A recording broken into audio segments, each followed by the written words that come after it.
Magandang lalaki at babae po sa inyo lahat. Ako po, si Vic Garcia. Ako lang po yung kapamilya, Abilene Garcia, at ito ang Tulong ko Pasa Mo Global sa TFC The Filipino Channel. Nandito naman kami para bigyan kayo ng tulong, kaalaman para sa buhay na mas matagumpay, mas masaya, at mas makabuluhan. Kapamilya, gusto mo bang maging mas maganda ang buhay mo? Kung oo ang sagot mo, alam mo ba kung ano ang dapat mong gawin para maging mas matagumpay o mas maganda ang buhay? Good news! Mamaya pag-usapan natin ano-ano mga paniniwala na dapat nating isabuhay para magkaroon ng matagumpay o mas matagumpay na buhay. Sa ating episode na You Got to Believe It! Pag-uusapan din natin mga tips para mawala o mabawasan ang sakit ng damdamin or emotional pain. Yan, mas sakit-sakit dyan. May mga nararamdaman tayong ganyan. May paraan po para mawala yung sakit-sakit na yan. Yes, pero bago ang lahat ng yan, maraming salamat sa patuloy na sumusubaybay sa Tulong ko Pasa Mo Global sa TFC The Filipino Channel. Shoutout lang kami kay Edwin and Lenny Geronimo. Na-meet ko siya lately. And of course, happy viewing to Moreno and Heronca family. Okay, bago tayo dumako sa Tulong Pampagana segment, may paalala lang po kami sa inyo. Papaalala lang sa kanila. Kung namimiss nyo na ang pagkain Pilipino, isama ang kapamilya at kaibigan sa Bistro Filipino. They have all-you-can-eat Filipino food located at 1559 Iamar Road, West Covina, California. For reservation, tumawag lang po sa 626-736-7655.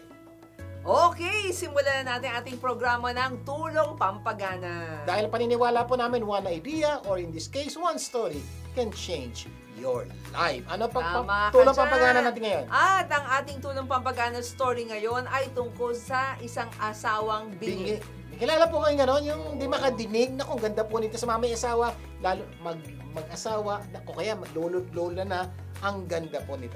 May isang lalaki ang balisa dahil sa palagay niya ang kanyang asawa ay hindi na gaanong makadinig. Yung asawa niyang babae. Yes, so para makahingi ng tulong, kinausap niya ang kanilang family doctor. Eto, sabi ng doktor, i-test mo kung talagang hindi na makadinig ang asawa mo. Tumayo ka ng 40 feet ng layo, no, sa asawa mo. At syempre, in a normal conversational speaking tone, see if she hears you. At sabi niya, kung hindi niya nadidinig, subukan mo ang layo na 30 feet. Aba, palapit. So, from 40 to 30. Kung hindi niya nadinig, subukan mo ang layong 20 feet. Pag hindi pa rin, 10 feet hanggang sa magkatabi. Galing ng doktor, ano? Para talagang malaman kung talagang hindi na nakakadinig yung asawa. Ano nangyari? So, nang umuwi na yung lalaki at siya ay nasa mga 40 feet ng kanyang asawa, tinanungan niya yung kanyang asawa. Sabi niya, "Honey, what's for dinner?" Aba, walang sagot. Walang sagot. So, lumapit yung lalaki ng 30 feet from his wife. At inulit, "Honey, what's for dinner?" Wala na namang sagot. Grabe na to. So, lumapit na naman siya ng 20 feet from his wife. At sabi na naman niya, "Honey, what's for dinner?" Wala na naman, sir. So, mas lalo pang lumapit ang lalaki about 10 feet from his wife at inulit-ulit ang, "Honey, what's for dinner?" Wala pa ring sagot. Kaya tumabi na siya sa asawa niya at sinabing, "Honey, what's for dinner?" Yan. So, sumagot ang asawang babae, "Honey, for the 5th time, I said, chicken." Siguro tatanungin niyo, "Sir, ano matututunan natin?" Yung pala ho, yung lalaki po ang hindi makadinig. All the time po, kahit malayo pa yung lalaki, nadidinig ng babae, kaya lang sumasagot po yung babae. Pero hindi niya nadidinig. Hindi niya nadidinig. So, ano po matututunan natin? Ang ganda po. Pakinggan niyo ba? Number one, before you start pointing fingers, make sure your hands are clean. Yung po kuminsan po problema po, gaya po nangyari sa lalaki. Okay naman po yung concern niya na baka bingay yung asawa niya babae, pero at the end po pala, siya po pala hindi makadinig.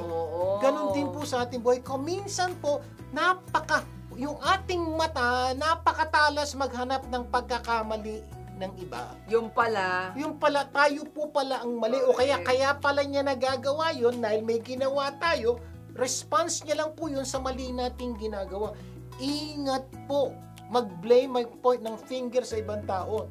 unless you really analyze it, mabuti, kumonsulta po yung lalaki sa doktor. Okay? Siguro tanong, bakit yung doktor nadidinig ng lalaki? Magkalapit po sila. Okay? Pag malayo-layo na, hindi na po nadidinig yung lalaki. Kaya napaka-importante pa pag may problema, maganda rin po yun.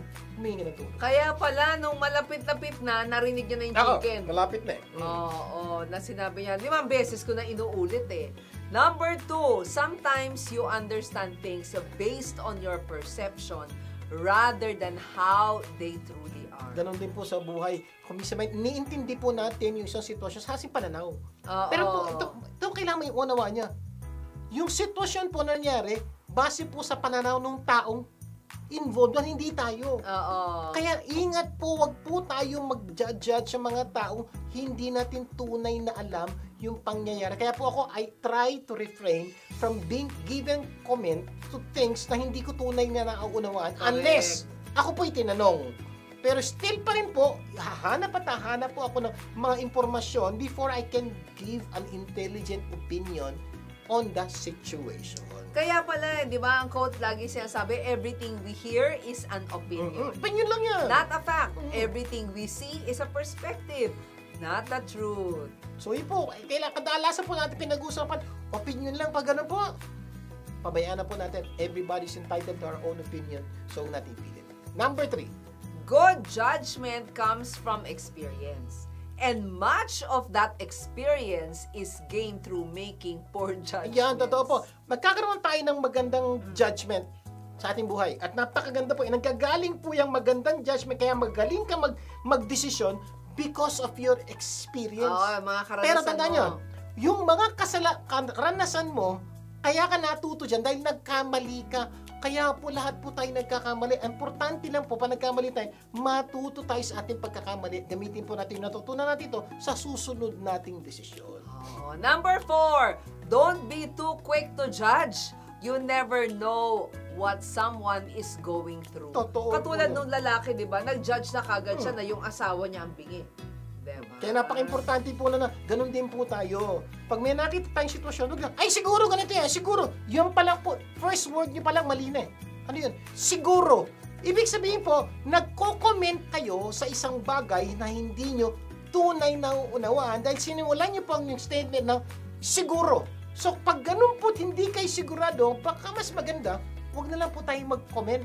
Ibig sabihin po kasi pa nagko-comment tayo, comment tayo based on a siguro statement, there's a big possibility mali yung comment natin dahil hindi tayo sigurado sa tunay na nangyayari. Kaya wag masyadong quick to judge. You never know what someone is going. Kaya mas maganda, don't judge na lang. Number 5, you can never make the same mistake twice because the second time you make it, it's not a mistake. It's a choice. Po, hindi daw pwedeng magkamali ng 2 beses. Kasi yung una po, pwedeng na-aksidente, nabigla. Pero pag inulit mo yung susunod na ganun, pinili mo na. Hindi na daw po aksidente yon. Pinili mo na. Bakit? Dapat natuto ka na sa una mong pagkakamali at sa susunod hindi mo na gagawin. Ganun din po sa atin. Kung nag-judge tayo ng ibang tao, nag-jump into conclusion tayo, tigil na po natin. Yung una, mistake. Yung pangalawa, pinili mo na talaga mag-judge. Okay, naku, dami nating natututunan, ano? At syempre, mamaya marami pa tayong pag-uusapan, pero para ganahan naman tayong kumain, visit Butterberries Cafe Food Truck every Sunday from 9 a.m. to 5 p.m. at Melrose Trading Post, 7850 Melrose Avenue, Los Angeles, California. For catering, tawagan niyo po ang numerong 323-610-9005. Yan, magbabalik pa ang tulong ko para sa mag-global. Wag, BBB. Tulong ko, ipasa mo, gaganda ang mundo. Tulong ko, ipasa mo, gaganda ang mundo. Nagbabalik ang tulong ko para sa mag-global. Vic Garcia po muli. At Abilene Garcia. Dadako na tayo sa ating tulong pampaganda ng buhay. Ang paniniwala namin, you don't become what you want, you become what you do continually. At dahil gusto namin continually gumanda ang buhay nyo, continually bibigyan namin kayo ng magagandang tips sa buhay. Sa araw na ito, pag-uusapan natin ay mga tips. Ito, napakaganda ito. Paano ba natin maiibsan o mababawasan yung tawag nating emotional pain? yan. Isa-isahin po natin yung mga pwede natin gawin. Number 1, consider questioning whether the pain is actually comfortable. So, ibig sabihin, unang-unang tanong niya, hello, nag-i-enjoy ka ba dyan sa pain mo? Okay ba yung pain Ikaw mo? talaga, enjoy? Malamang, ang sagot, sir, hindi. Yun nga ang unang-unang tanong. Hindi pala. Bakit ka nag-i-stay there? Hindi ka pala nag-i-enjoy. Ano ang ginagawa mo to get out of it? Napakagandang pong tanong yun. Kasi minsan, yung sakit sa damdamin, no, minsan medyo nagtatagal, di ba? At pag nagtatagal, abay nasasanay ka na doon sa emotional pain. Maybe it feels safe and medyo familiar na. Maybe you've internalized it as, naku, part na to ng aking identity. And perhaps staying angry at that person, medyo komportable ka na because you can keep a distance. Pero Totoo po yun. pag tanong ka, komportable ka ba? Sa totoo po yan, may mga tao po, kaya po they stay in the pain, naging komportable na po sila. And that's dangerous. The moment naging komportable na kayo sa pain, delikado. Siguro tanong niya, sir, paano ko naging komportable sa pain? Ito, number 1. Pag tingin mong biktima ka, at siya yung may kasalanan, nagiging komportable ka. Bakit? Siya yung may kasalanan, parang meron ka ng karapatang manisi. Kahit nasasaktan ka, nag-i-enjoy ka masaktan dahil hindi ikaw may kasalanan, siya. Madalas po hindi natin nakikita yan, pero yun po nangyayari. Kaya marami po sa atin, alam na nating mali, ayaw nating umalis doon dahil feeling natin, tama tayo, siyang mali, tayo nasaktan, sila yung aggressor. And eventually po, you stay there and we don't want to get out of it because somewhere, somehow, we are enjoying the pain. Siguro maganda tanungin din natin yung sarili natin. Why can't I let go? No, tanongin natin yung mga these questions kasi makakatulong to start releasing your past. Nga, ibang sagot eh. Parang nasaan na ako dito, okay na, okay ito. It's a better place where you can be. Or are there any secondary gains from keeping yourself focused on what hurts? Or do you avoid resolving emotional because this facing it first? Diba? Kung minsan kaya ayaw nila, okay na sila doon sa emotional pain na yun kasi ang isang kung hindi sila, kung aalis sila, kaharapin at kakausapin. Parang feeling niya, mas mahirap yun. Ay, wag na lang. Kesa ito, dito na lang. Kali po yun because it's not forever for you to be there. Napakasira. Pero pag sa pain sa usap, pero may pa si Marisol. Tingnan niyo po yung sitwasyon na yan. You need go to Number 2, consider letting it sometimes. Yeah. Para to heal you and parang bottle dapat ilabas mo yan. Totoo, we agree with that people na at i-share kaya lang po. Huwag niyo po i-share kung saan. May ibang tao po, pag masama ang loob, ano ginagawa? Nagrarant po sa social media. Ito po problemang malaki. Ikaw lang yung may problema dun sa taong yon. Pag gaya mo sa social media, maraming makalap. Ito pa, excuse me ba? Sir, wala namang pangalan eh. Pero yung mga kaibigan, kamag-anak mo, somewhere, somehow, may idea sila kung sino ang pinatatamaan mo. Mas mahirap pa nga yung walang pangalan. Bakit? Maraming pagdududahan. Maganda pa kayo sabihin mo na para isa lang yung may kasalanan. But we're not saying you have to do that. But at the end of the day, suggestion namin, huwag niyo pong gagawin. So try to find ways to express how you feel by releasing the emotional charge within you the proper way. Meron ba? May paraan ba para ilabas yun? Meron po. Oo. So pwedeng consider engaging in activities that provides a safe space, no? For you to let it out. Example, mag-journal ka. So nailabas mo. Nailabas mo. Di ba? So isusulat mo yung mga sama ng loob mo, ganito.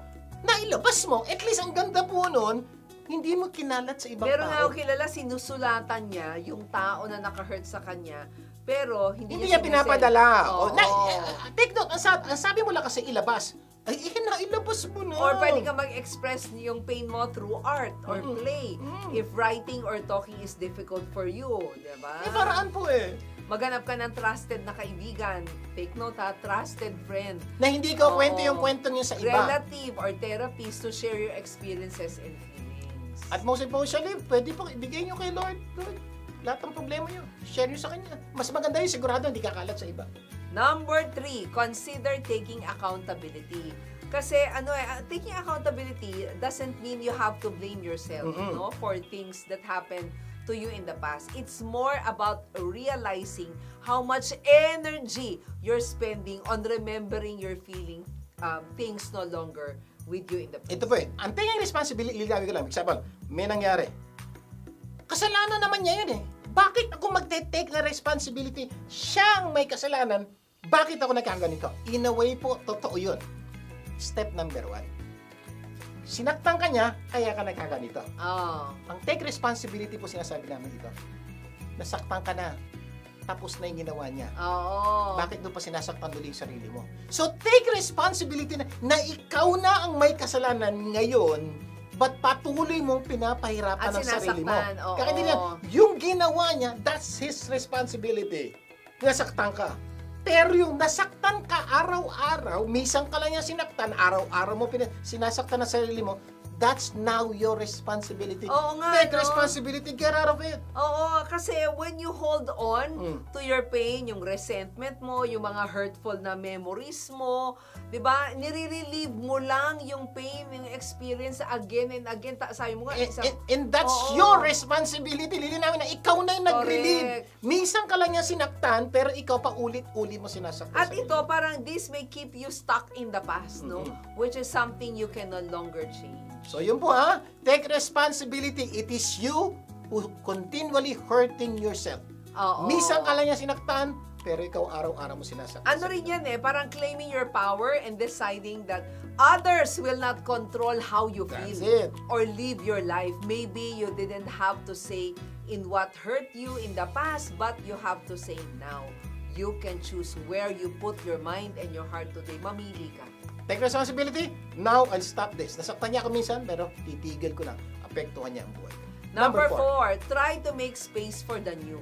Kasi pag nag-focus ka sa past, no, yung events may leave little room in your heart and mind for new experiences kasi puno na Isa daw po magandang paraan po para mabawasan sa sakit is replacement.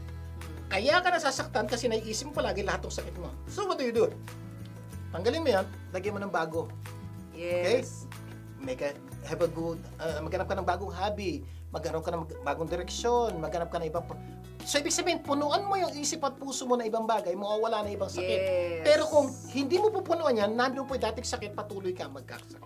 Mag-hobby ka, maglinis ka, mag-organize ka ng space mo, establish new bonds, try to strengthen casual relationship, diba? That have potential to be great friendship, commit to one self-care, yung mag-alagaan mo naman yung sarili mo. Ang dami po pwedeng gawin. Ang tawag po doon, replace it. May pain ka, get something that will replace your pain para pag gustong bumalik ng pain, hindi makapasok. Puno na Punong-puno na yung puso at isipan mo na magagandang bagay, hindi na siya makakapasok. Number 5, prioritizing yourself is about being intentional with your decisions. Ibig sabihin po, unahin mo sarili mo. Ako muna. Dami ka ng paghihirap sa buhay, dami ka ng problema. Be intentional. I want to fix this problem now na. Pwedeng marami kang problema, marami kang sinusuportahan, may mga pagkakataon po, sa tabi niyo muna yung ibang tao.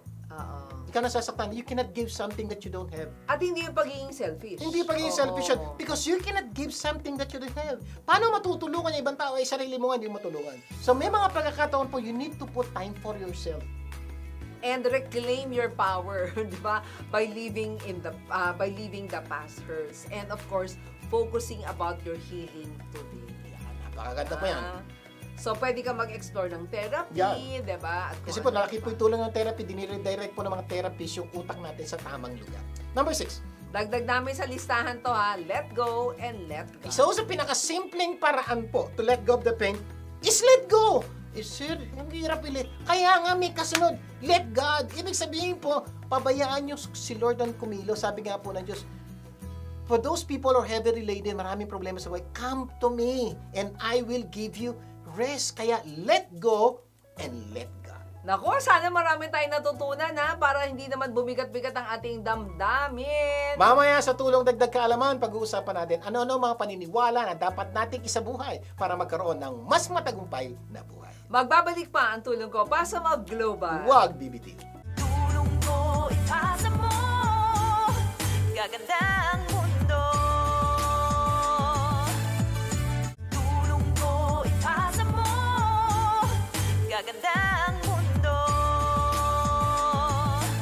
Nagbabalik ang tulong ko pa sa Global. Vic Garcia po muli. At Abilene Garcia. Dadako na tayo sa ating tulong dagdag kaalaman.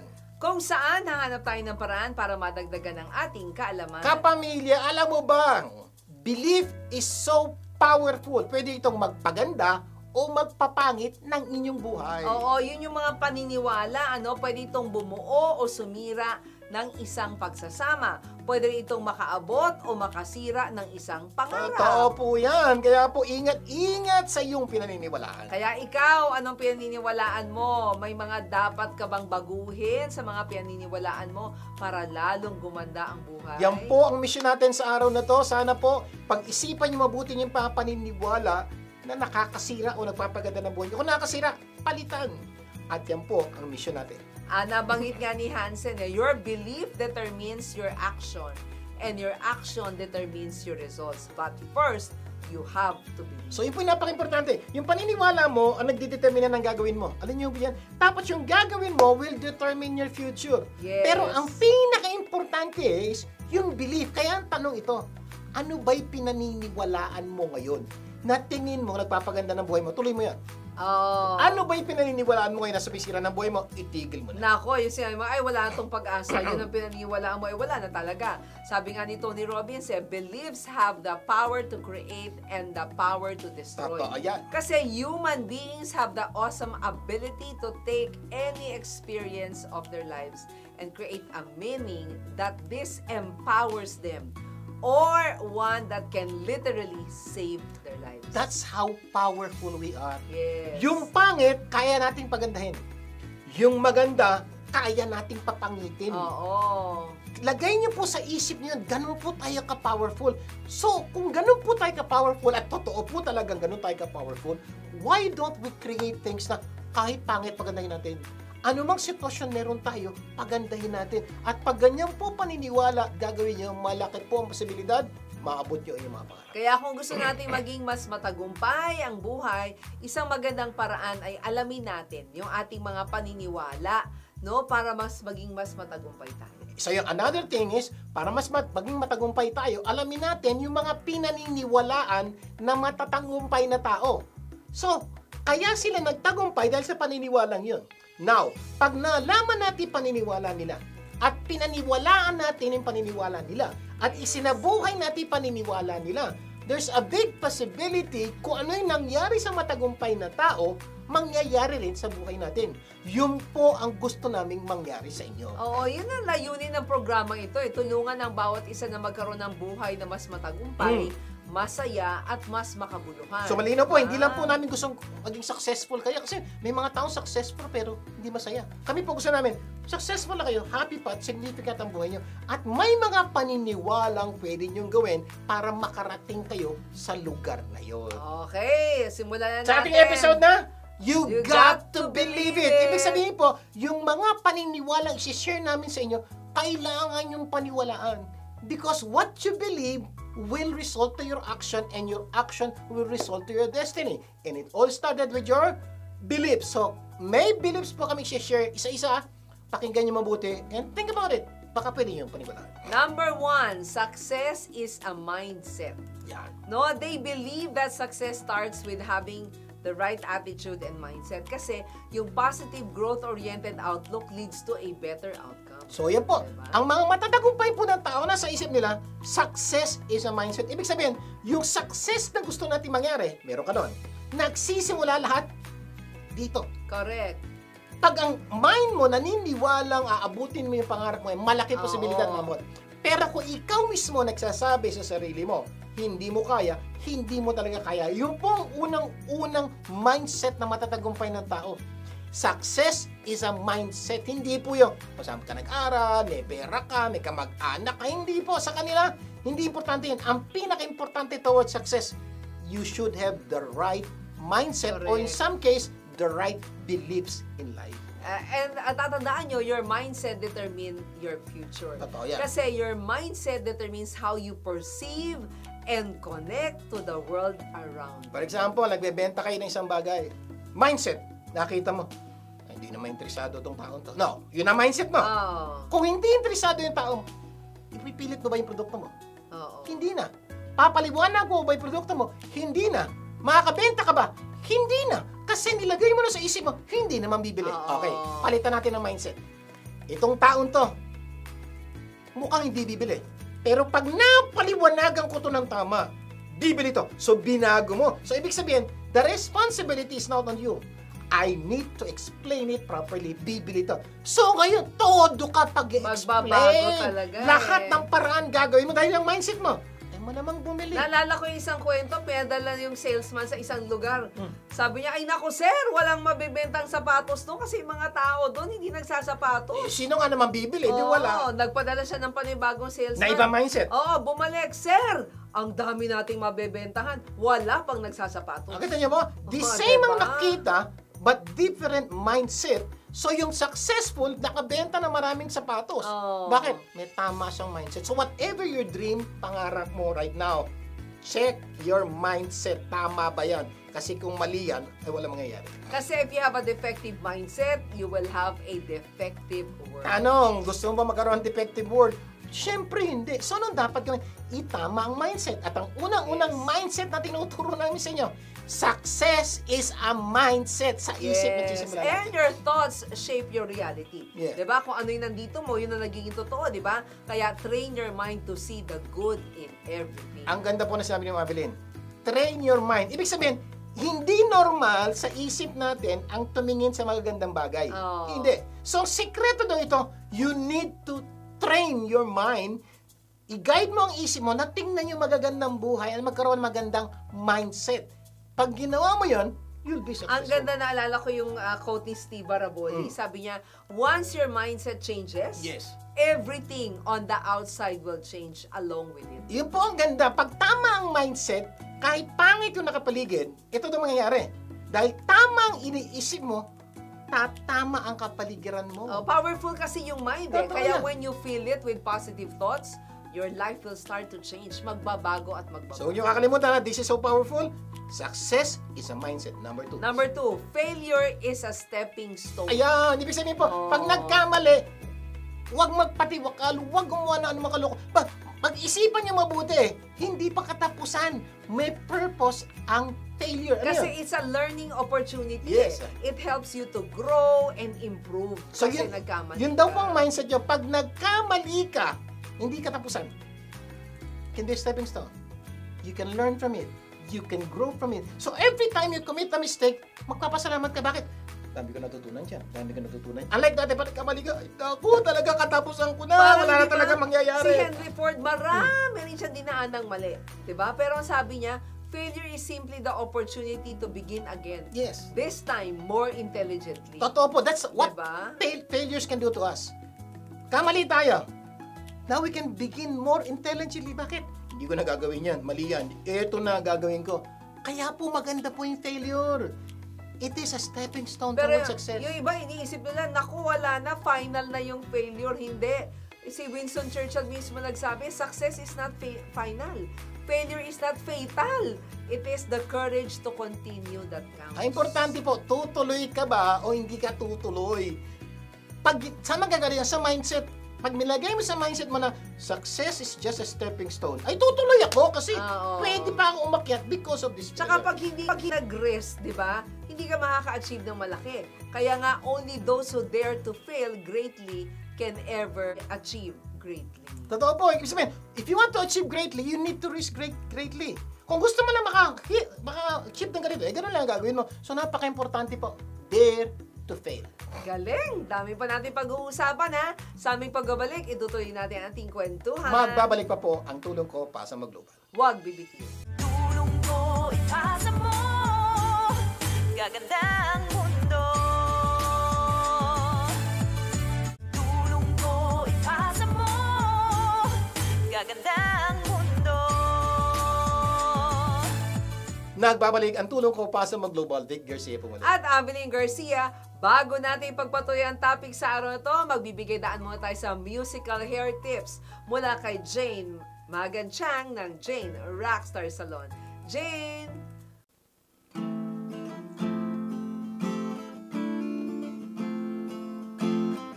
Hair growth. Oh, it's clear.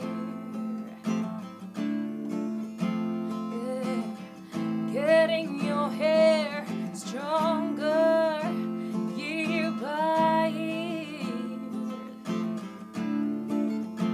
Yes, hair growth, oh, it's clear.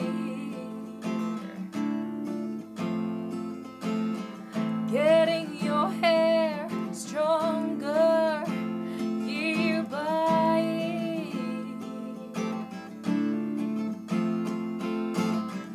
Hair can be deeply rooted like trees planted along a riverbank with roots that reach deep, deep into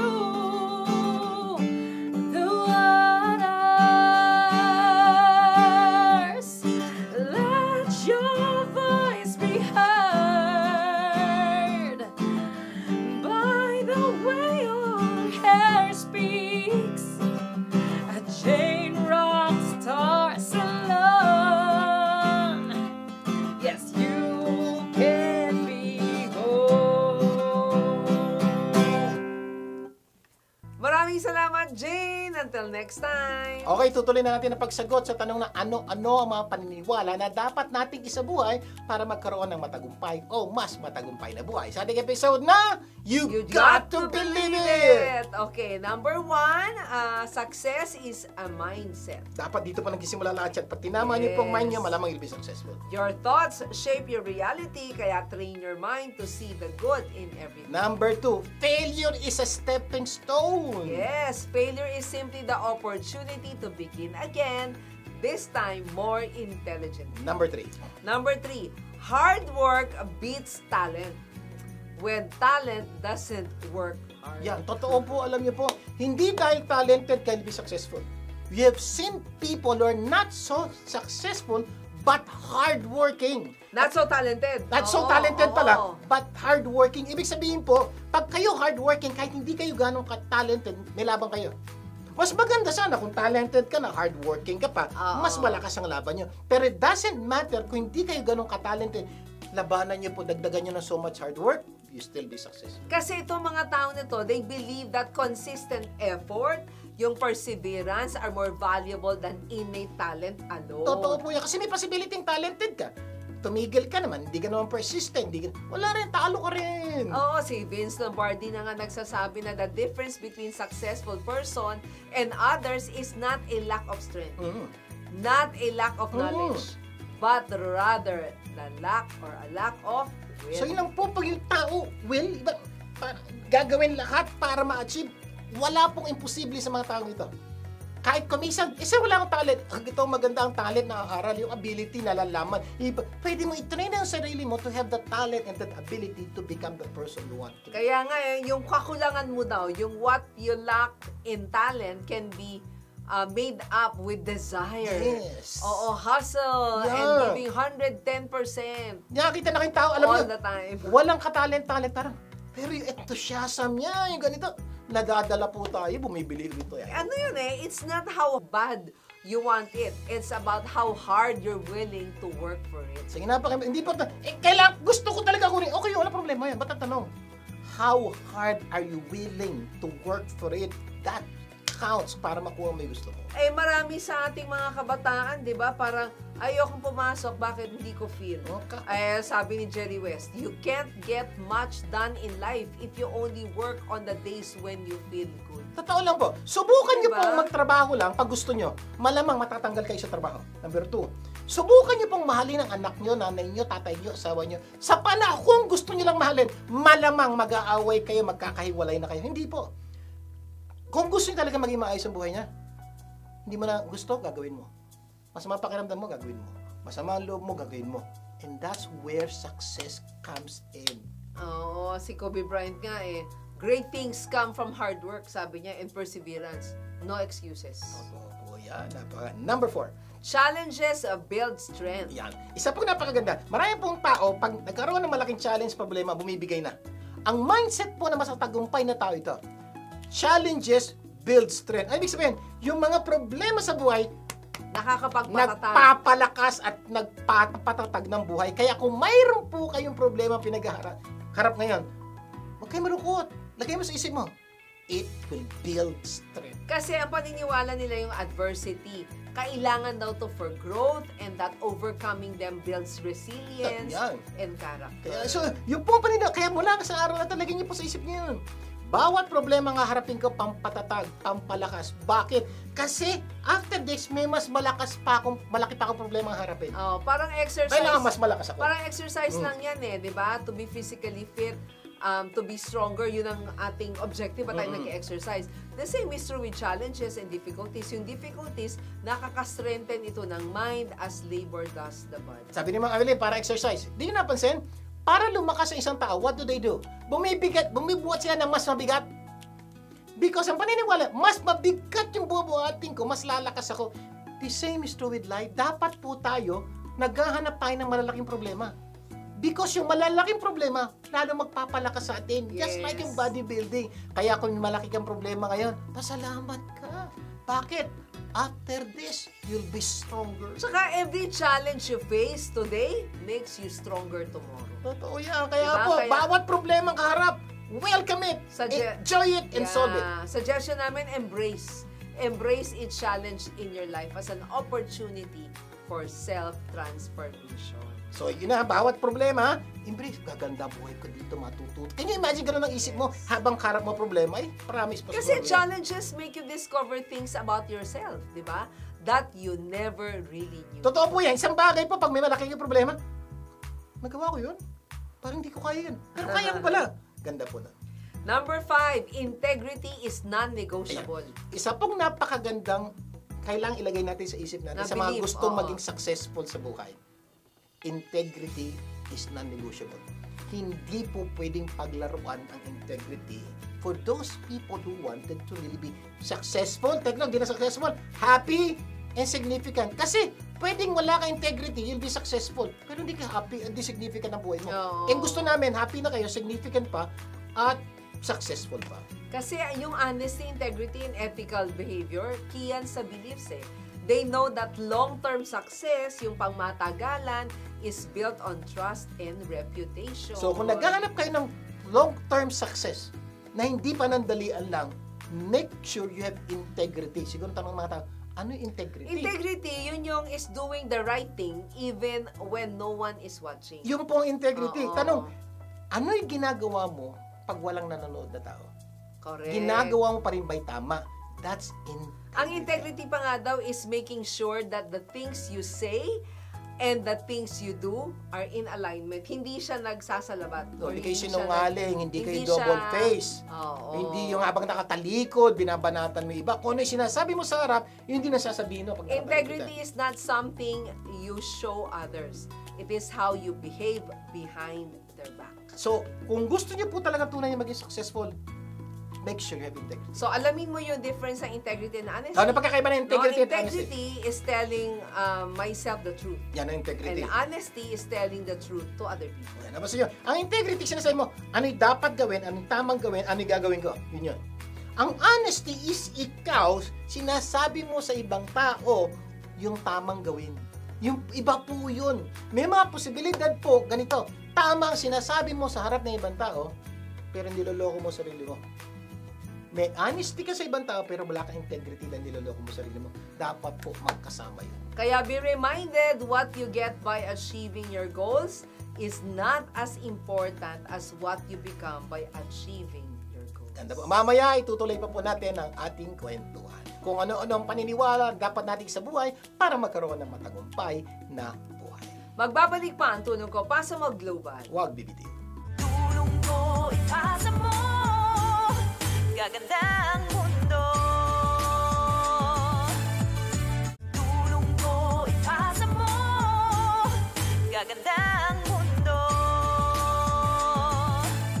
Nagbabalik ang tulong ko, pasa mo global, Vic Garcia po balik. At Evelyn Garcia, bago natin pagpatuloy ang topic natin, magbibigay daan muna tayo sa usapang life insurance mula sa Outstanding Living Benefit Specialist na si Gina Criste. Gina! Kapamilya, andito na naman ako. Akala ng iba ang life insurance ay mapapakinabangan lang kapag wala ka na. Yan ang maling akala. Ingat! Maraming namamatay sa maling akala. May life insurance with living benefits. Protection ito para sa mga mahal mo sa buhay, pati na rin sa iyo habang ikaw ay nabubuhay. Mas importante ang buhay kaysa sa bahay, di ba? Para sa ng home insurance, di ba to shield your home from the unexpected disasters, theft, and accidents? Home insurance is like an umbrella and lifeline of your home. It ensures that your home remains safe no matter what challenges come your way. So, kung gusto mo ito sa bahay mo, dapat lang meron ka din ito sa buhay mo. Ang life insurance with living benefits ay parang umbrella ng buhay mo. It can provide you with immediate financial support when faced with critical illnesses or chronic conditions. Tinitiyak nito na meron kang mapagkukunan para makapag-focus ka sa paggaling at magandang kalusugan. Katulad ng sturdy umbrella, ang living benefits protect your ability to live and ensure you can overcome health challenges and maintain your quality of life. Life insurance with living benefits is your defense against life's uncertainties. Embrace it and live a life full of hope and security. Alamin ang mga advantages ng living benefits. Wala kang talo dito dahil sigurado may sasalo sa'yo. Nandito ako para tumulong sa'yo. Gusto mo din bang makatulong sa iba katulad ko? You too can be a living benefits specialist. Ang maganda rito, makakatulong ka na, matutulungan ka pa. Call or text me at 323-244-9784 or send an email to tulongkopasamoglobal@gmail.com. Ito po si Gina Christie. Until next time! Maraming salamat, Gina. Until next time. Okay, tutuloy na po natin ang pagsagot sa tanong ng ano-ano mga paniniwalang dapat natin isabuhay para magkaroon ng matagumpay o mas matagumpay na buhay. Sa ating episode na You Got to Believe It! Okay. Repeat tayo. Number 1. Number 1, success is a mindset. Number 2, failure is a stepping stone. Number 3, hard work beats talent when talent doesn't work hard. Kaya we need to work hard. At number 4 na po tayo. Number 4. Challenges builds strength. So kung may problema ka Yes. pinagdadaanan, magpapalakas sa iya. Correct. Number 5, integrity is non-negotiable. Huwag niyo paglaruan yung integridad niyo po. Importante po yan.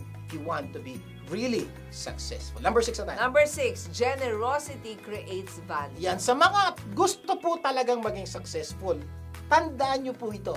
Base po sa aming pag-aaral, base po sa mga taong nakikita namin, bihirang-bihirang taong successful po na naging successful ay hindi generous. Yes. Ibig sabihin po, ilagay niyo po sa isip niya, you need to be generous if you want to be successful. Kasi paniniwala nila, they believe in giving back, di ba? And that generosity, whether with time, knowledge, resources, no? Kasi nagke-create daw to ng long-term value and fulfillment. Ang mga tao matatagumpay po, naniniwala sila kung ano man ang meron sila dahil sa mga taong nagtiwala sa kanila. Yes. At dahil naging tagumpay sila dahil sa binigay na pagtitiwala ng ibang tao, ang isip po ng mga taong successful, kailangan ibalik ko po ito sa kanila. Yes. Yung pong sabing, becoming generous. Sabi ni Winston Churchill, we make a living by what we get, but we make a life by what we give. Totoo po yan. Pero natatanggap nyo, you make a living. Kikita kayo, mabili kayong bahay, ng kotse, buhay nyo yun. But if you want your life to matter on the lives of other people, learn to be generous. Learn to give. Sabi ni Pablo Picasso, the meaning of life is to find your gift. Yeah, ganda po nito. Hanapin mo daw yung gift mo. The purpose of life is to give it away. Ganda po. Kung gusto niyo daw po ng magandang pananaw sa buhay ito, ang mission mo na meron, ano ba yung galing ko? Ano ba yung kaloob ko? Ano ba yung mission sa akin? Yun na una. But, the mission of life is this. You use your gift to be given to other people and serve them. And promise po, pag itong ginawa nyo, you will be one of the most successful person in the world. And when you give it, dapat true generosity. Kasi yung true generosity is an offering given freely and out of pure love. No string attached, no expectation. Para po sa Tagalog, tulong ko, pasa mo. Ibig sabihin, Yes. may tutulong kasi wala kang babayaran, walang kapalit, tutulungan lang kita. Eh, anong gagawin ko? Sana, yung tulong na tanggap mo, ikaw na, maghanap ka naman ibang tutulungan so that yung cycle of generosity Ay will magpatuloy. continue. Kaya nga, ang galing talaga na sinabi na Diyos sa Bible, it is more blessed to give than to receive. Diyos na po ang nagsabi niyan, kung gusto mo daw pagpalain ka, magbigay ka.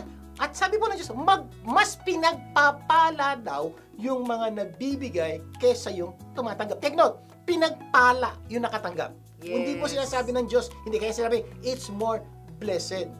Pero, mas pinagpapala yung mga nagbibigay. Kaya kung gusto mong mas pagpalain, give. Number 7, nothing is impossible with God. Yan ang paniniwala, di ba? Ito po ay napaka-importante. Oo. Kung gusto niyo talagang truly become so successful in life, paniwalaan niyo, nothing is impossible with God. Oo, ito yung ang paniniwala. I do believe that there is a God who created heaven and earth.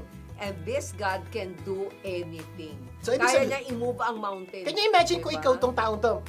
May trabaho ka, may ginagawa ka, may bala ka gawin. Nakaharap ka ng malaking problema na hindi mo alam ang solusyon. Totoo lang po yun. May mga pagkakataon sa ating buhay, makakaharap tayo ng problema hindi natin alam ang Oo, solusyon. totoo yan. Pero naniniwala tayong there is a God and this God can do anything. Can you imagine what will happen? Problema nga ako. Hindi ko alam ang gagawin ko. May Diyos naman. I'll pray and ask God for help and ask God for a miracle. Can you imagine? You're now willing to face this impossible problem with impossible. Kuya na Kasama mo ang Diyos. Pag yan ang bili, para na just willing to help me. Sabi ng Bible, now to Him who is able, exceeding abundant above all or according to the works. That you need to believe. Sabihin po, gusto mo talaga maging Fontes, you must believe that God is able to do. Take note, Yeah. He works exceedingly. Nasa natin. Beyond expect or even imagine. Ganyan. Kung paniniwala, wala pong imposible. Di natin kaya. At hirapan ka na, kalimutan Psalm 6 verse 1. God is a refuge and strength, an ever-present help in trouble. Are you in trouble? Diba? Anong sabi ng Diyos? I am a very present help in your trouble. Kaya dapat lang tawagin nyo lang siya. Di ba? Mm. Sabi ng Romans 10:13, for everyone who calls on my name, or the name of the Lord will be saved. Isa, ano mo na pinagdadaanan mo ngayon? Marami kang mga problema pinagdadaanan. Parang, no, I need a savior. I need somebody to take me out of this darkness. Take me out of this problem. Sabi ng Diyos, call unto Him. Yes. And He will save you from whatever problem you're facing. Financial, emotional, professional, psychological, whatever problem you're facing right now, ang paanyaya po ng Diyos. Call unto Him. Sana marami tayong natutunan, kapamilya, sa mga pinag-usapan natin at sana i-apply naman natin ito sa ating buhay. At sa mga susunod na linggo, mas marami pa tayong tunay na pag-uusapan na magpapaganda ng inyong buhay at ng mga mahal niyo sa buhay. Closing prayer tayo. Ang mga nasa langit, maraming po salamat sa mga bago, tamang paniniwala na pinaalala niyo po sa amin. Ang dalangin ko lang po sa lahat ng taong nanonood ng programa ito, huwag lang po sila makinig. Sana, they need to believe it. At walang sila maniwala. Dapat isabuhay po nila Amen. yung mga bagay na nadidig nila. At hiling ko po panalangin, bigyan niyo po sila ng perseverance na huwag titigil until makuha nila ang pangakong pinangako niyo sa kanila. Pagpalain niyo po lahat ng Pilipino saan mang sulok ng mundo. Lahat ay dalangin namin sa pangalan ni Jesus. Amen and amen. Laging tandaan, kung ano man ang naitulong ng programang ito, ipasa mo naman sa iba. Imbitahin niyo ang inyong mga kapamilya na tumutok sa programang ito sa susunod natin pagsasama. At sama-sama nating pagandahin ang ating buhay. At ng mga mahal natin sa buhay. Ako po ang inyong kapamilya, Vic Garcia. Ako lang po si Abilene Garcia. Laging tandaan, sa tulong ko pa sa mag-global, gaganda ang mundo. Tulong ko, ipasa mo. Gaganda ang